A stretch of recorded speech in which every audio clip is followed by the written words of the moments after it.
తెలుగు సంవత్సరాల్లో 8వ నెల కార్తీక మాసం. చంద్రుడు కృతికా నక్షత్రంతో కలిసిన రోజు కార్తీకం. కార్తీక మాసం సదాశివుడు మహావిష్ణువు పూజలకు చాలా పవిత్రమైంది. ఈ మాసం వివిధ వ్రతాలకు శుభప్రదమైంది.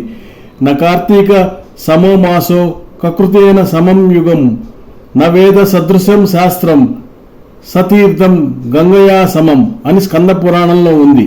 అంటే కార్తీక మాసానికి సమానమైన మాసమేదీ లేదు, సత్యయుగంతో సమానమైన యుగమేదీ లేదు, వేదములతో సమానమైన శాస్త్రమేదీ లేదు, గంగా నదిని మించిన మరో నది లేనే లేదు అని దీని అర్థం. ఈ మాసంలో దేశం నలుమూలల్లో ఉన్న శివాలయాల్లో రుద్రాభిషేకాలు, లక్ష బిల్వార్చనలు, రుద్ర పూజలు విశేషంగా జరుపుతారు. విశేషార్చనలను జరిపే భక్తులకు సదాశివుడు ప్రసన్నుడై వారి అభిష్టాలని తీరుస్తాడని ప్రతీతి. అందుకే ఆ స్వామికి అశుతోషుడు అని పేరు వచ్చింది. అభిషేక ప్రియుడైన శివుడికి అలంకారాలతో, రాజోపచారాలతో, నైవేద్యాలతో పనిలేదు. భక్తితో శివుడిని ధ్యానిస్తూ అభిషేకం చేస్తే ఆ దేవదేవుడు ప్రీతి చెందుతాడు. అభిషేకం అన్ని దోషాలను పోగొట్టి సకల శుభాలను కలుగజేస్తుంది. ఈ మాసానికి కౌముది మాసం అని మరో పేరు కూడా ఉంది.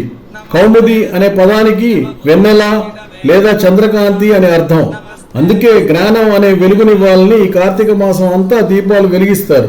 వాకిటి ముందు, గుడిలోనూ దీపాలు వెలిగిస్తే సకల శుభాలు కలుగుతాయని భక్తుల నమ్మకం.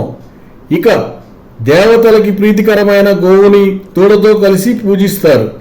గోవుని పూజించలేని వారు శక్తి కొలది గోవుకి గ్రాసాన్ని ఇస్తారు.